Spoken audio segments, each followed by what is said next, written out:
Algumas coisas só se vê bem com o coração. Então nós começamos a perceber por que Jesus escolheu essa terra para ser a pátria do Evangelho.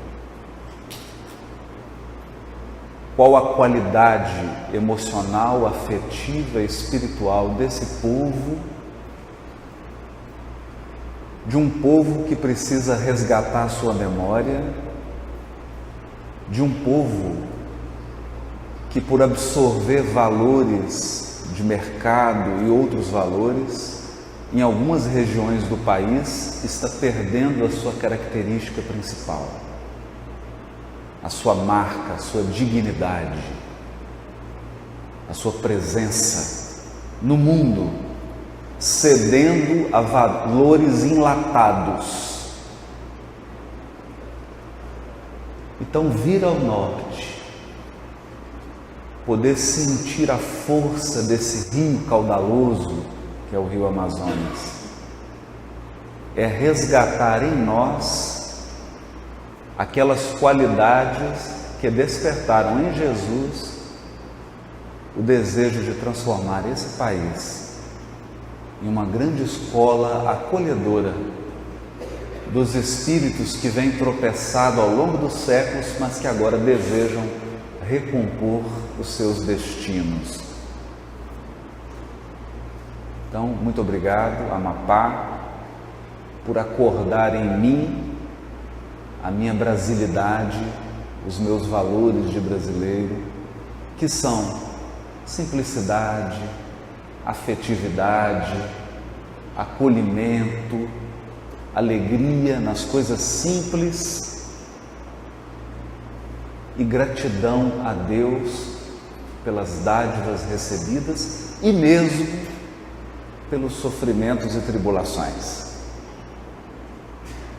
Falar desse tema, Senhor, que queres que eu faça, é inevitavelmente voltar o nosso olhar para uma figura surpreendente: Paulo de Tarso. Agora que eu tenho me dedicado mais especialmente à tradução das cartas de Paulo, e eu trouxe aqui hoje uma amostrazinha da tradução do capítulo 4 da segunda carta aos Coríntios, porque eu tenho redescobrido Paulo de uma maneira que eu vaidosamente não suspeitava, que a gente acha que sabe as coisas, mas a sabedoria está sempre em manter-se pequeno, manter-se aberto. E uma das coisas que eu percebi nesse capítulo 4 da segunda carta aos Coríntios é como que Paulo enxergava Jesus. Qual a relação que ele estabelecia com Jesus? E a partir desse relacionamento, ele olhava para o trabalho. Tem uma diferença fundamental aqui. Hoje nós estamos numa conversa com trabalhadores e convidados, pessoas que frequentam a casa espírita, mas sobretudo trabalhadores. Portanto, a pergunta de ouro nesta manhã em Macapá é: o que é o trabalho espírita? O que é ser um trabalhador espírita? Desde aquele que pregou esse durex aqui, ajustou o microfone, até o que vem falar, porque todos somos trabalhadores, sem distinção. O que é ser um trabalhador espírita? O que é ser um trabalhador do Cristo? O que é o trabalho do Cristo? Essa é uma pergunta vital, porque se você não encontra significado naquilo que você faz, o que você faz não tem significado.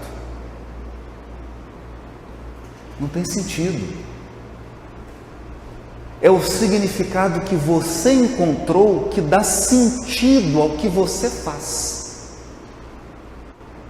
Quando você tem absoluta certeza, quando você tem absoluta convicção do que está fazendo,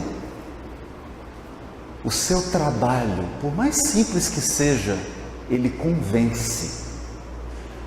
Olha para um artesão. Ele está ali na beira do rio, ou para um pescador, melhor. Olha para um pescador. Ele pega seu barquinho cedo, faz as suas manobras, demonstra a sua experiência no trato com o rio. E com o rio ele tem uma intimidade. Com o rio ele tem um relacionamento. Porque o rio simboliza uma mãe, uma fonte que mantém, que nutre, que sustenta, que dá vida. Então, através do rio, ele acessa a providência divina. Então, ao pegar o seu barco e pescar, ele o faz com tanta convicção, com tanto amor, que ele te convence, ele te cativa, a ponto de você levar um quadro de um pescador e pendurar na parede. No entanto, você pode ser o presidente de uma grande multinacional, de uma grande companhia, não ter nenhuma crença naquilo que você faz, não ter nenhuma convicção da importância do que você faz, e embora todo o poder, embora todo o dinheiro que você tenha, você não inspira a ninguém, nem a você mesmo. Pode ser que isso aconteça. E pode ser o contrário. Alguém que dirige uma grande companhia e faz com tanta paixão que o mundo inteiro reverencia essa pessoa. Quem aqui não reverencia Walt Disney? E, no entanto, você pode ser um pescador que recebeu essa herança familiar, que não valoriza o trabalho e não inspira ninguém. Ou seja, é a alma que você põe no que faz. É mais importante do que efetivamente o trabalho que você faz. É a alma que você põe. Se você põe uma grande alma, o trabalho cresce. Se a sua alma é pequena, aí Fernando Pessoa explica. Paulo pôs toda a sua alma, toda, com 100% de convicção. Por quê? Importante pensar nisso. Porque Paulo viveu uma experiência espiritual, como disse meu amigo Felipe. Uma coisa é você tirar um livro de uma prateleira e ler. Outra coisa é você viver uma experiência.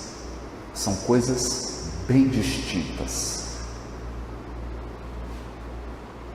Paulo viveu uma experiência pessoal. Ele encontrou alguém. Aí talvez você esteja pensando aí, puxa vida, mas já vem aquele negócio, aquele papo religioso. Não. Pensa em alguma coisa assim. Quem aqui não tem um avô, uma avó, um tio, uma tia, um irmão, uma irmã, um amor, um amigo, uma amiga, que te inspira? Alguém que basta você lembrar e essa pessoa mexe com as fibras mais profundas do seu ser. Quem não tem isso? Todos temos, todos, indistintamente. Isso significa que ao longo da nossa encarnação e ao longo da nossa evolução espiritual, algumas pessoas marcam a nossa alma. Marcam. Mesmo estando fisicamente ausente, elas estão presentes dentro de nós. Presentes.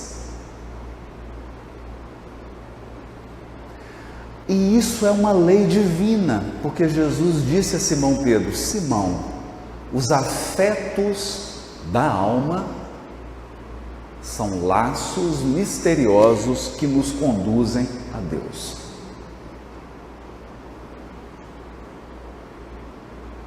Quando você está perdido, Deus te laça.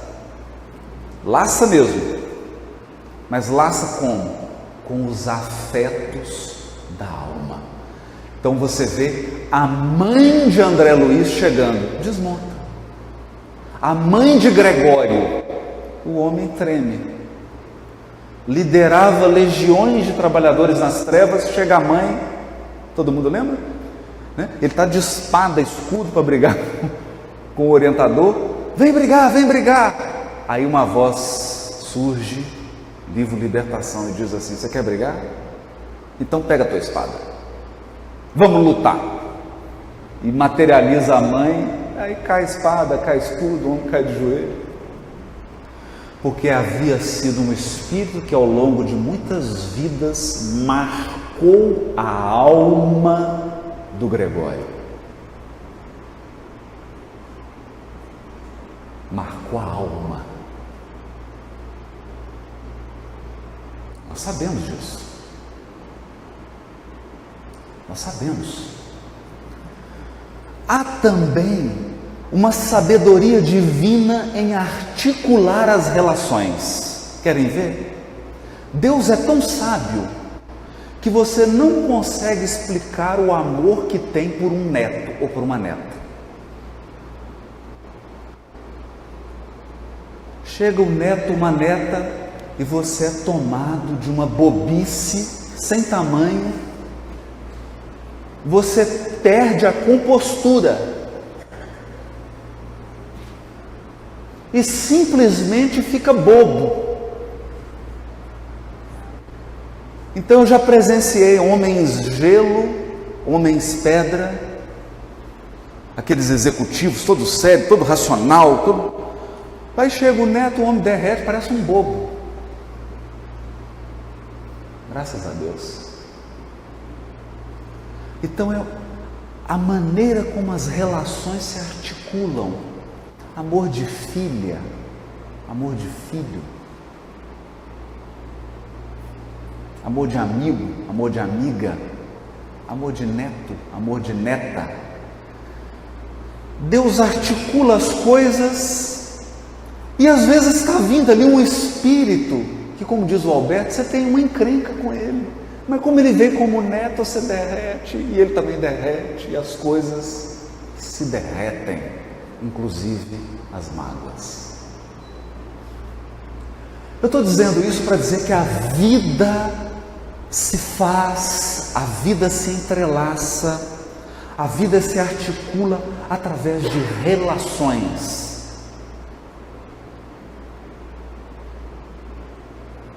Então, o Felipe, maldosamente, quase que me faz chorar aqui, me deixa sem fala, antes do nosso encontro, porque é a amizade, é o carinho, é o relacionamento, e a gente fica feliz de estar perto, fica feliz de conversar, fica feliz de compartilhar as luzes do Consolador prometido. E hoje eu saio com a nossa presidente e nós vamos para Belém, e lá vamos encontrar outros afetos da alma, a Nádia, presidente da federação, o Alberto Almeida, que a gente encontra, já começa a rir, já começa a brincar, o Jorge Elahá. Então, se você está enxergando o trabalho espírita como uma coisa fria, como um cartão de ponto que você vem, faz um conjunto de coisas para depois receber o seu bônus horas quando você desencarnar, talvez seja esse o problema. Talvez seja essa a dificuldade em dar significado ao que você faz no movimento espírita. Porque primeiro começa com um relacionamento. Estou falando de relacionamento sexual, afetivo, estou falando de relacionamento de almas. Então, Paulo, quando viu Jesus, ele primeiro tremeu. Por que tremeu? Porque viu Jesus não na fragilidade de um corpo humano.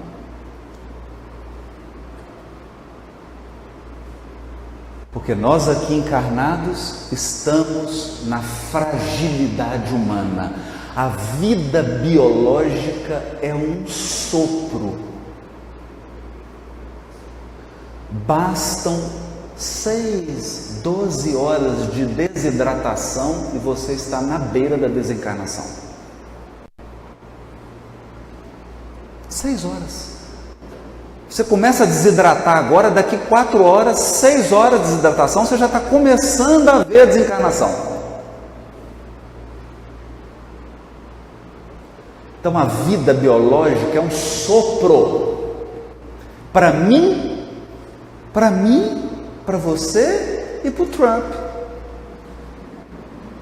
Para qualquer um. É a fragilidade humana. Mas Paulo contemplou Cristo na glória espiritual do governador do planeta.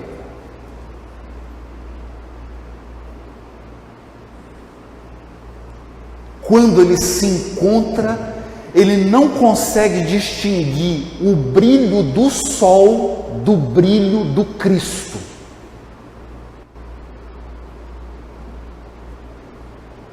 Porque há espíritos benfeitores que, se entrarem agora nesse salão, eles iluminam o salão inteiro. O Cristo ilumina o planeta com a sua luz. É diferente.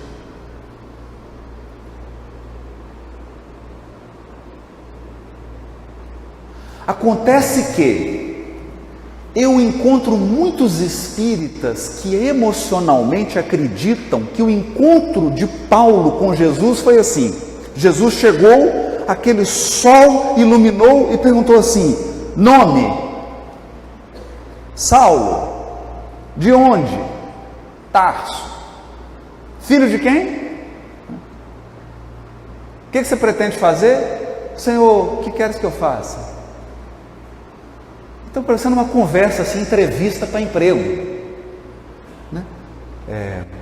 Qual que é o seu defeito? Aí você fala assim, deixa eu pensar. Entrevista fria. Não foi assim. Não foi assim.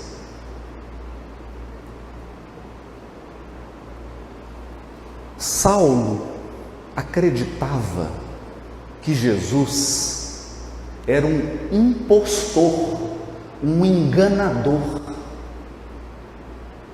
um mistificador, um homem execrável. E ele prometeu a si mesmo, acreditando que estava trabalhando. Olha isso. Acreditando que está realizando um trabalho a Deus, como muitos acreditam. que Deus nos pede para agredir, para ferir, para julgar, para machucar. Ele acreditou nisso. E ele se prometeu aniquilar o movimento cristão, apagar o nome de Jesus da terra.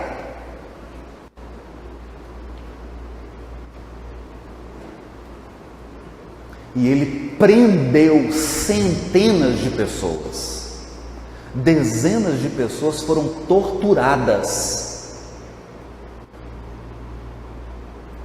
Ele queria acabar com aquele movimento. E ele se encaminhava para Damasco para prender um cristão ativo. Um cristão que ele odiava, porque esse cristão foi o responsável por transformar a sua noiva em cristã.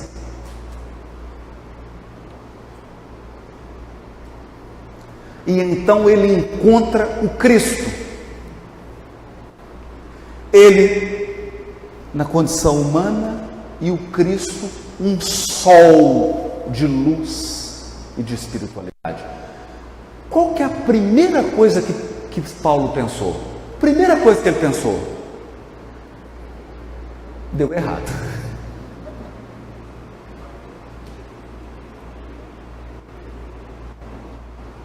Me equivoquei.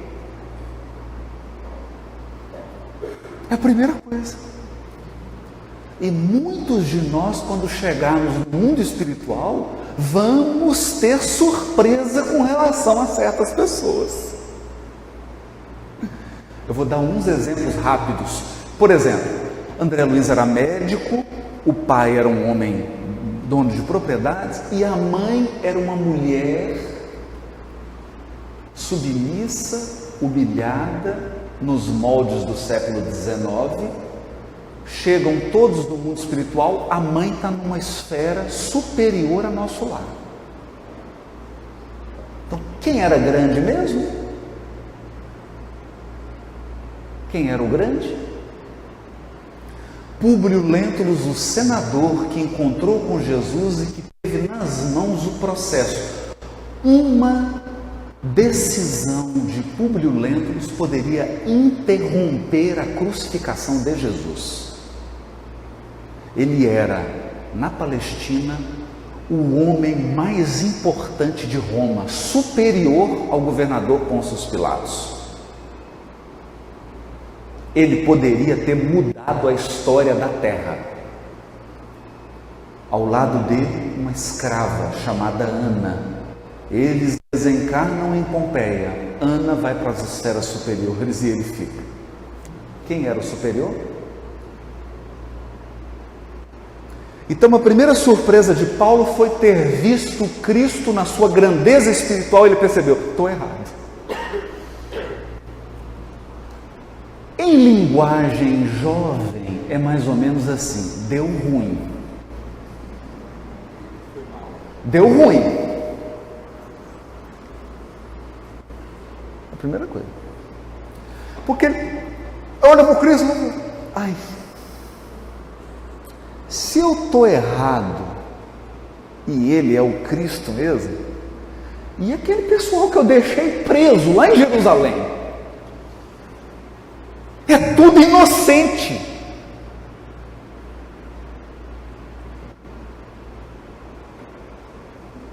E eu estou vindo prender o Ananias. Meu Deus, está todo mundo certo e eu que estou errado. Gente, essa é a pior sensação de um ser humano. Não é? Ninguém gosta de falar, mas a pior sensação que a gente tem é quando você está errado. Não é? Por isso que a gente tem que ter muito cuidado para falar que a pessoa está errada. Ô fulano, será que você não distraiu? Não. Você está muito corrido, às vezes você se enganou, né? Você não pode falar assim, você está errado. Aí, pessoal, errado eu não estou nunca, né? É uma sensação ruim. Ali, Saulo teve essa sensação num grau máximo, porque até ele encontrar Jesus, ele se achava um trabalhador do movimento espírita. Não, quer dizer, um trabalhador de Moisés.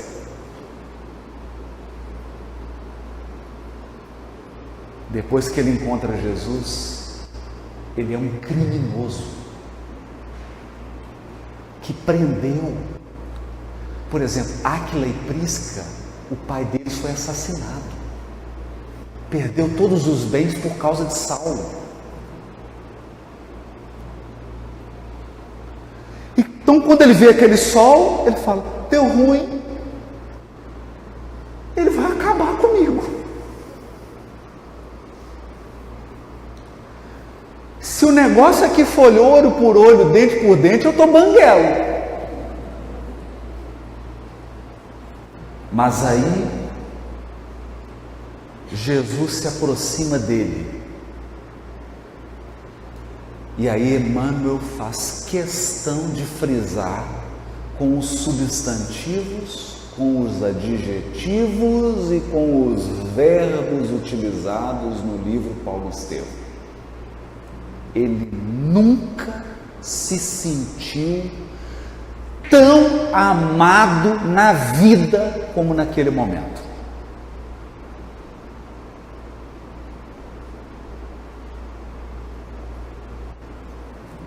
Essa é a primeira experiência.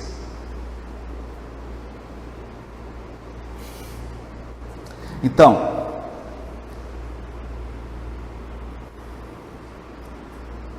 pode parecer piegas, mas se você é um trabalhador espírita e não se sente amado por Jesus e pela espiritualidade superior, você vai ter muita dificuldade de encontrar significado no que você faz. E pior, vai ter muita dificuldade para dar significado ao que você faz. E aí talvez você fique em busca de cargos e poder,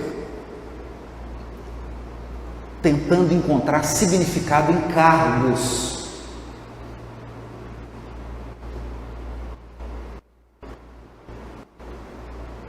E o significado não está aí. Não é onde você serve, é como você serve.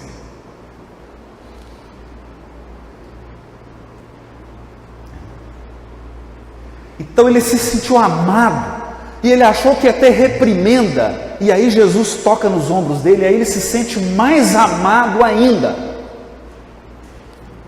Só que aqui não tem pieguismo, porque ele pergunta assim: Senhor, o que queres que eu faça? Porque agora o quadro é complexo. É alguém com as mãos manchadas de sangue pedindo trabalho. Mas, gente, não conta para ninguém, vou falar só aqui e para o pessoal que está na rede social. Mas vamos guardar segredo. Quem aqui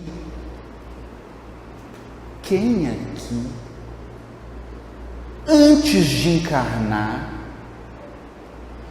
pediu para trabalhar no movimento espírita e tinha as mãos limpas?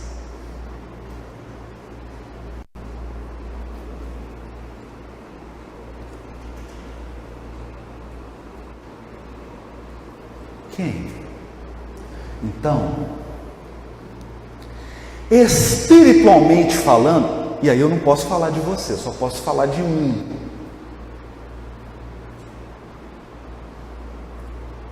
Quando eu pedi a bênção do trabalho na pátria do Evangelho, eu nem levei currículo, porque aí eu não ia conseguir mesmo.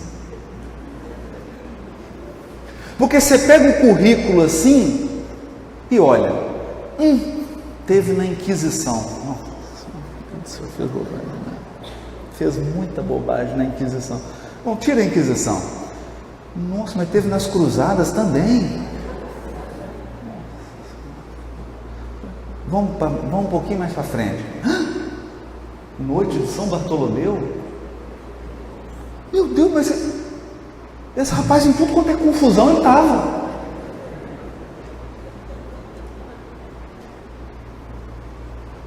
Nossa, adulterou a Bíblia. Puxa, adulterou. Vai ter que traduzir. Percebe? Então nós chegamos com as mãos sujas.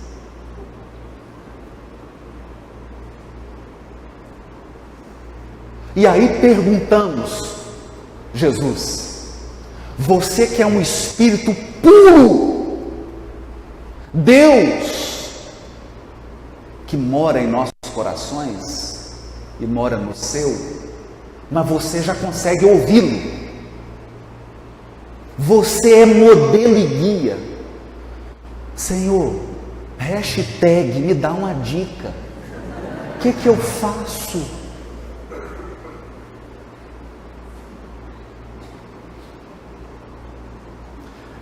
A resposta é: filho, só tem um jeito de limpar, no trabalho.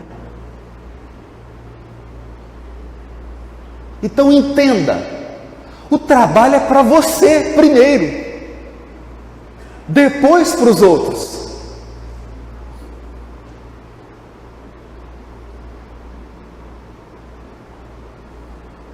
Então quando alguém diz assim: eu vou deixar o trabalho espírita, eu vou deixar o trabalho espírita, eu falo: 95% pior para você, 5% pior para as pessoas que precisam da sua colaboração, mas 95% pior para você. Por quê? Porque você está alijando a ferramenta que vai purificar a tua alma combalida, a tua alma trôpega.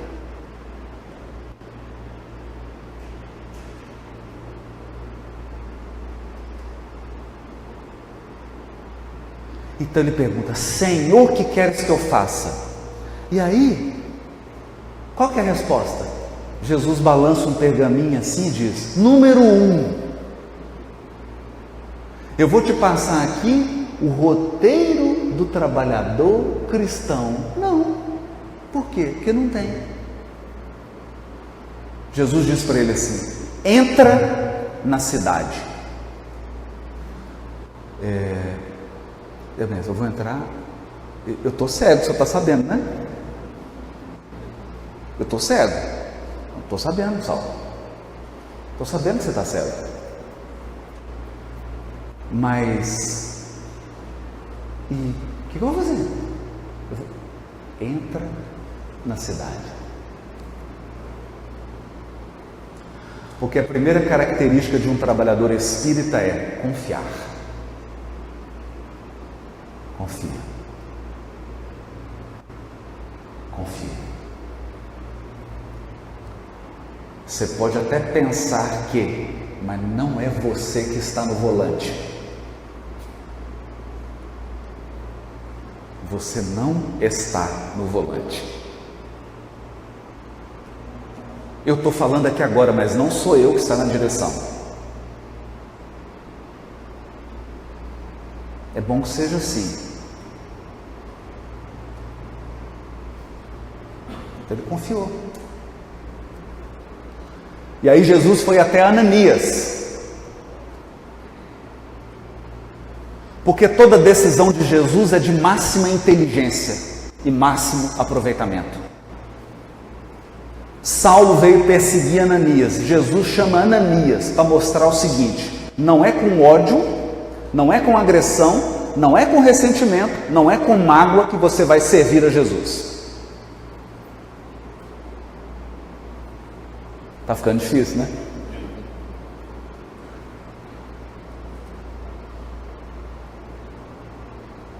Eu particularmente acredito que se nós tivéssemos um encontro, todo o movimento espírita com Jesus, Senhor, o que queres que eu faça? A primeira coisa que ele ia dizer: reconcilia, gente, depois eu converso com vocês.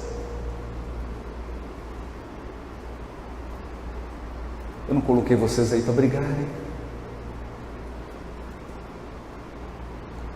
Eu coloquei vocês para se amarem. E disse que os meus discípulos seriam conhecidos por muito se amarem. Não pela divulgação maravilhosa, não por meta atingida, por muitos se amarem.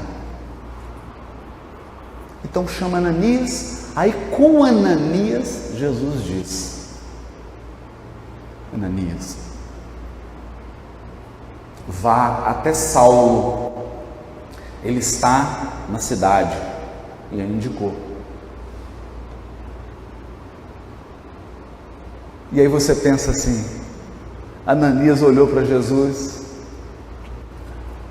é o Saulo de Tarso, Senhor, ou de Macapá? Não é o de Macapá não, é o de Tarso. Senhor, porventura seria aquele que está vindo para me prender e me matar? É. Mestre, sem querer questionar,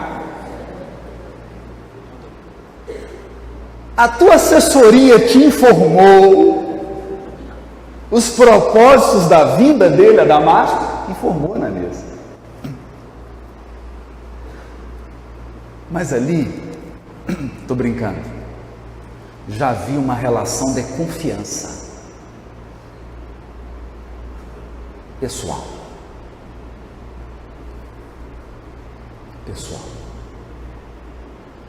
Porque a relação de confiança é assim: eu confio em Jesus, mas ele pode confiar em mim? Eu sou confiável?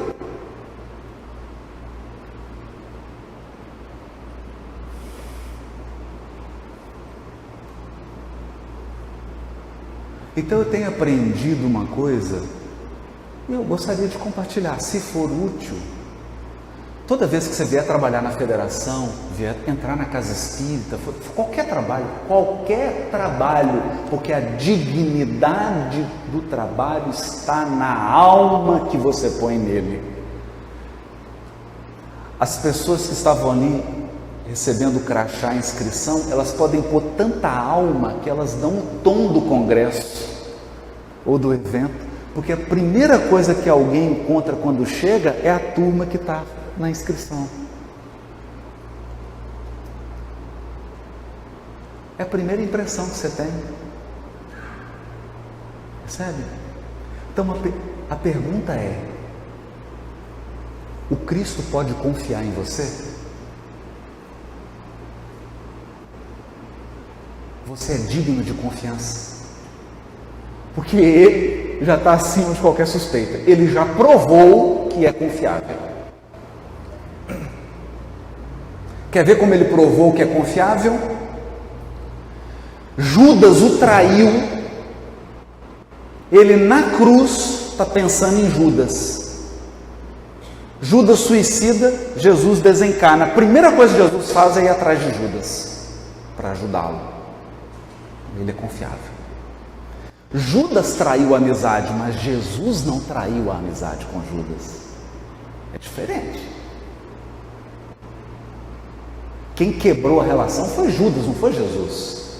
Pelo contrário, Jesus restaurou a relação. Então ele é confiável. A pergunta é: você é? Ananias era. Ananias era e disse: Senhor, o senhor quer que vá lá? Quero. Ele está cego, Ananias. Abre os olhos dele, porque eu quero mostrar a Saulo o quanto que ele tem que sofrer pelo meu nome. Isso é amigo ou inimigo?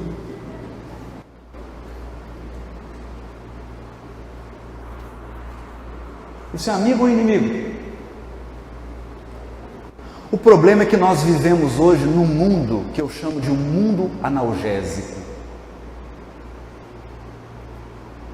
O mundo analgésico. A gente quer um mundo sem dor. Então eu quero ir para a academia, emagrecer, mas não quero que doa. Então você começa a fazer um supino, um bicho. Ai, está doendo. Me dá um analgésico. Aí você quer aprender a desenhar. Aí começa lá, meia hora de exercício. Aí o dedo começa a doer. Mãe, o dedo está doendo. Ah, filhinho, então para. Porque não pode doer o dedinho.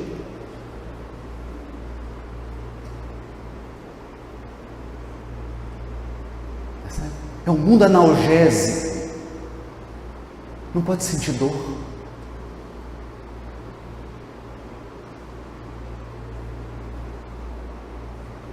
Só que a dor é um processo da vida. É um processo da vida. Então você olha aqui, as árvores, vem a tempestade, e o pássaro acabou de construir o ninho, vem a tempestade e arrasa tudo. Aí o que acontece? No dia seguinte, na Federação do Amapá, está aquele tanto de passarinho para fazer o atendimento fraterno. Aí o Felipe começa a atender, o primeiro passarinho fala assim: não vou construir mais ninho. Por quê? Porque a tempestade arrasou com o meu ninho e eu desisti de viver. Não. No dia seguinte o passarinho está reconstruindo o ninho. Sabe por quê? Porque a força não está no ninho, a força está em quem o constrói. A força não está no trabalho que você fez, a força está em você que fez o trabalho. O poder co-criador está em você, não na tua obra. A tua obra vai morrer.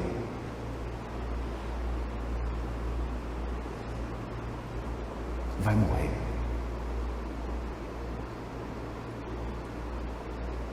Mas o poder criador que você adquiriu ao fazer a obra vai viver em você para sempre.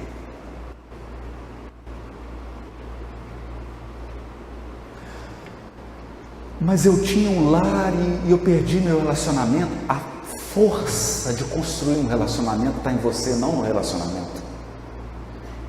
Mas eu perdi meu emprego. A força de conseguir um emprego está dentro de você, não no emprego. Você é co-criador.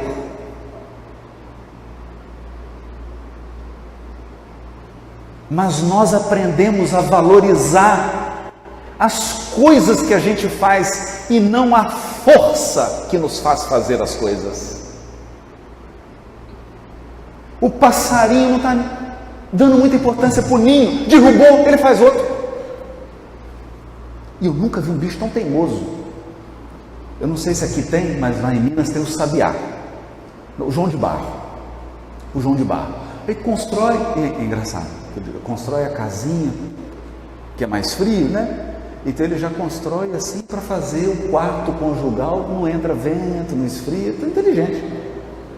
Né? E a esposa fica lá dentro, põe defeito e põe aqui, vira lá, essa janela não está boa. Né? E ele vai fazendo, vem a tempestade, derruba tudo. No dia seguinte ele está com um biquinho, construindo tudo de novo. Você derruba, ele constrói de novo. Quantas vezes você derrubar, ele vai construir, porque ele é o João de Barro.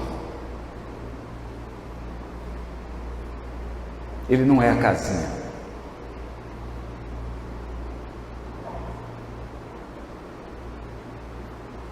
Ele não é a casinha. Então Jesus não quer uma casinha de você, Jesus quer um João de Barro.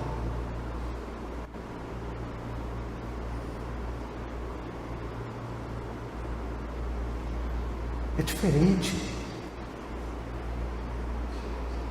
E para isso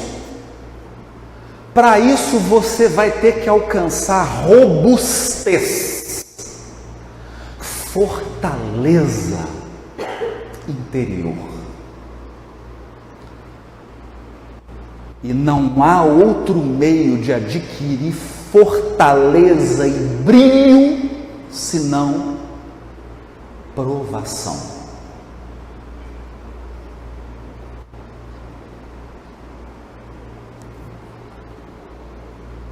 Esforço, suor, luta, dor.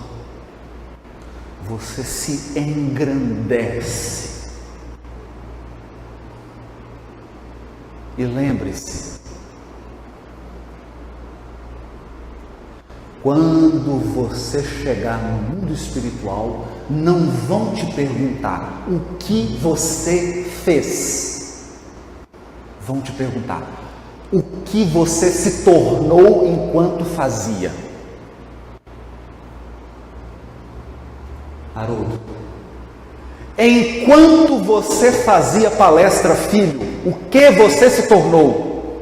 E eu espero responder: mestre, obrigado. Eu me tornei uma pessoa muito melhor do que quando eu comecei a fazer.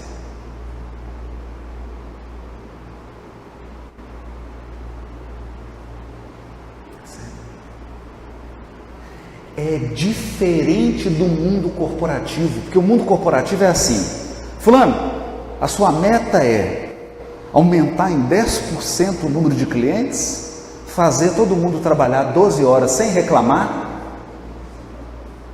não é? Ninguém pode ir para casa, então destrua as relações familiares dos seus funcionários,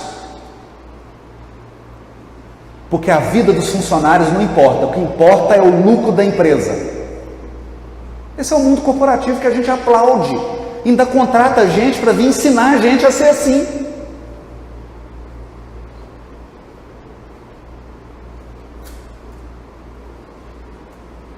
Com Cristo é diferente, porque a conversa é: meu filho, não me venha falar do que você fez, me fala o que você se tornou fazendo.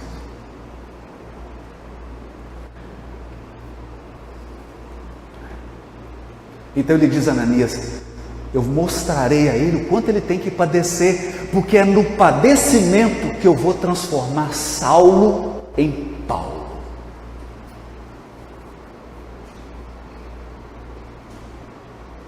E você olha assim: mas meu Deus, Haroldo, que coisa impressionante. Querem ver? Cadê a igreja de Corinto? A igreja amada de Paulo, a menina dos olhos de Paulo, o grupo espírita, quer dizer, o grupo espírita não, a igreja que ele construiu em Corinto. Corinto acabou, só tem ruína, a igreja acabou. Todas as igrejas que Paulo fundou, acabou. Algumas cartas que ele escreveu se perderam. Mas adivinha, ele é Paulo e continua sendo Paulo.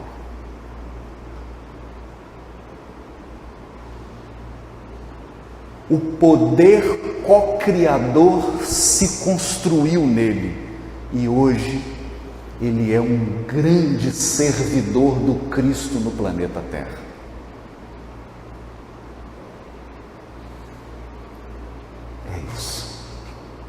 Então, para falar disso, olha o que ele escreveu. Vou pegar aqui, olha o que ele escreveu.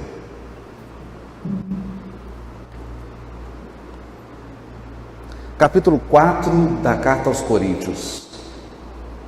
Por isso, tendo este ministério, porque a palavra ministério é uma missão, é uma incumbência. Ministério é uma incumbência que você recebeu espiritualmente falando. Espiritualmente. Por isso, tendo esse ministério, segundo a misericórdia recebida, olha o que ele está dizendo. Eu não recebi essa missão, essa incumbência por mérito, eu recebi por misericórdia. Porque se fosse por mérito, eu não teria recebido. Não desanimamos. Não desanimamos. Desanimar. A palavra desanimar é perder alma. Desanimar é quando o que você faz, é quando a sua vida perde alma. Não tem mais alma. Ao contrário. Renunciamos às coisas vergonhosas que estão ocultas, não andando com astúcia, nem falsificando a palavra de Deus, mas nos recomendando à consciência de todo homem na presença de Deus pela manifestação da verdade. Quer dizer, estou transparente. Todavia, se o nosso Evangelho ainda está encoberto para os que se perdem. Olha isso. Quer dizer, se vocês não estão entendendo o que eu estou falando, não estão entendendo o que eu estou fazendo, é porque estão perdidos. Para aqueles a quem o Deus desta era cegou os sentidos. Olha isso. Porque toda era tem um Deus. O Deus de agora, o Deus da nossa era, se chama Mamon. É o dólar. A humanidade hoje é a humanidade que reverencia o dinheiro. O dinheiro é o Deus da humanidade terrena.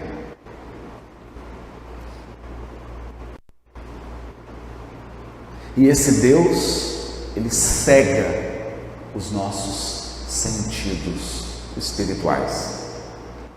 Dos que não creem, claro, para não perceberem a luz do Evangelho da glória do Cristo, que é a imagem de Deus.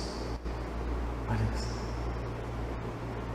Esse Cristo que reflete Deus, por isso que Ele é glorioso, porque Ele reflete Deus. Porquanto não proclamamos a nós mesmos, mas ao Senhor Jesus Cristo. A nós mesmos nos proclamamos vossos servos, por causa de Jesus. Olha isso. Ele está dizendo, a mim mesmo, eu estou dizendo que eu só sirvo a vocês por causa de Jesus. Porque o Deus que disse, a luz brilhará a partir das trevas. É o início da criação, né? Deus diz assim, haja luz e houve luz. Então ele está fazendo referência a esse texto. Aí ele diz assim, porque o Deus que disse, a luz brilhará a partir das trevas, é quem brilhou em nossos corações. Antes era uma criação física, agora é uma criação espiritual. Deus vai brilhar dentro de você, para a iluminação do conhecimento da glória de Deus, na face do Cristo, que Ele é o modelo e guia. Temos, porém, este tesouro em vasos de barro. Temos, porém, esse tesouro em vasos de barro, a fim de que a excelência do poder seja de Deus e não de nós mesmos. Percebe? O tesouro do Consolador prometido está em vasos de barro.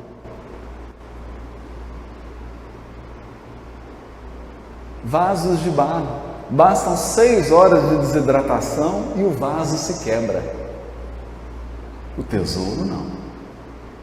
Ou seja, nós somos vasos,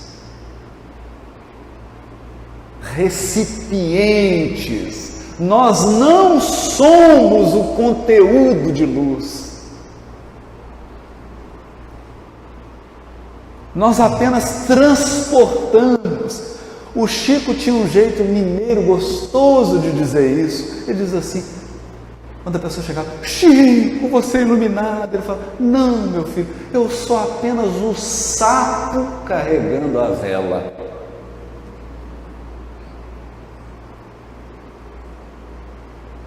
Olha, não é?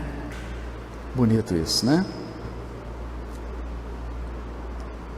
Temos, porém, ou seja, nós temos um hábito de dar importância ao vaso, mas o vaso pode se partir a qualquer momento. Em tudo estamos atribulados. Em tudo estamos atribulados, mas não imobilizados.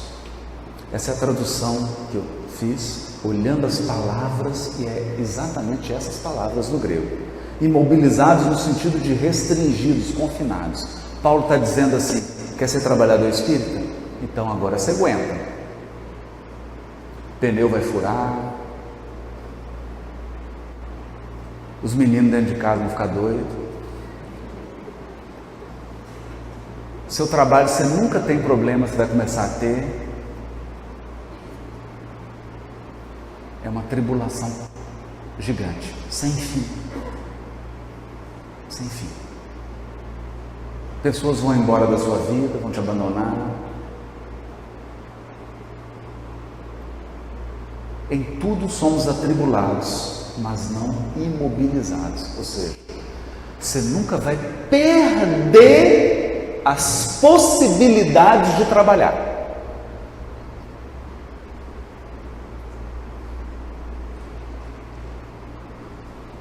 Não vai perder.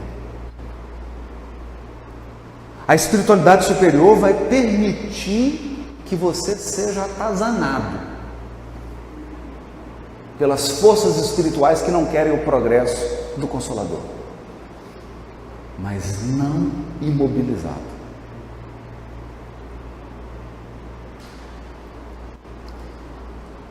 Olha que lindo. Perplexos, mas não desesperados. Vão acontecer coisas que você vai ficar perplexo. Perplexo. Você não vai entender. Meu Deus, o que é isso? Que loucura é essa? O que está acontecendo? Mas não desesperado. Por quê? Porque o Evangelho e o Espiritismo é o Consolador prometido. E consolação de Jesus é remédio contra o desespero. Porque você perde um filho ou uma filha, a dor não cessa nunca. A dor só acaba quando você reencontrar. Então, que consolação é essa que o Espiritismo dá? É a consolação de te livrar do desespero. Então, se você está aí no Facebook me ouvindo, se tem alguém aqui pensando em suicidar, não faça isso. Não cometa esse ato de desespero. Vem para o Consolador prometido. Deixa o Espiritismo apaziguar teu coração. Deixa.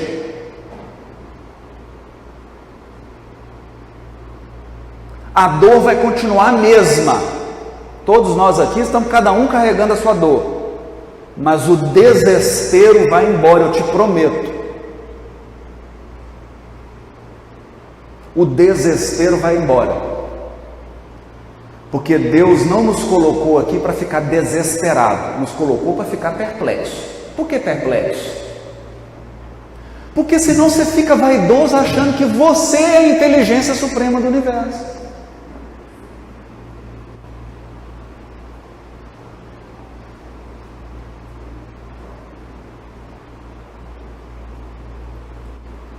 Você é a inteligência suprema. Deus é que é a inteligência suprema.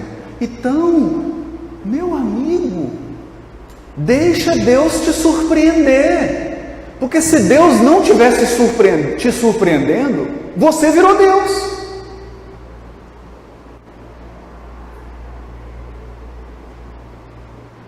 Então nós vamos ficar perplexos, porque Deus desafia a nossa inteligência e a nossa sensibilidade a sempre, sempre ver mais além.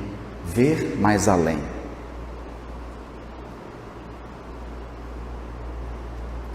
Perseguidos, mas não abandonados. Perseguição, sim.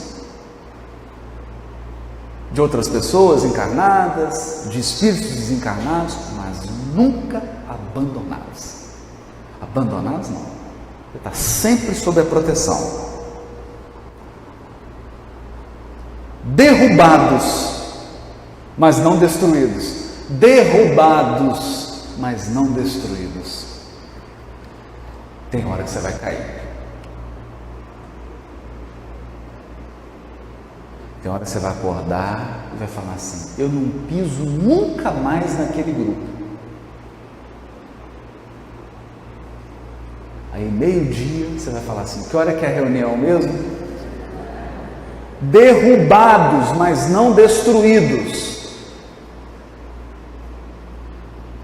Cair não é o problema, porque senão você vai alimentar uma falsa expectativa de que você é invicto, de que você é um super-herói. Até super-herói cai.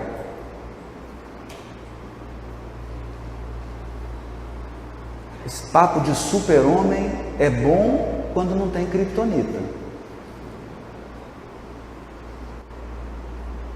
Caídos, derrubados, mas não destruídos. Você vai ficar perplexo? Você vai cair? Você vai ser perseguido? Você vai sofrer um tanto de tribulação, mas você está sob o amparo daquele que é confiável e que confia em você.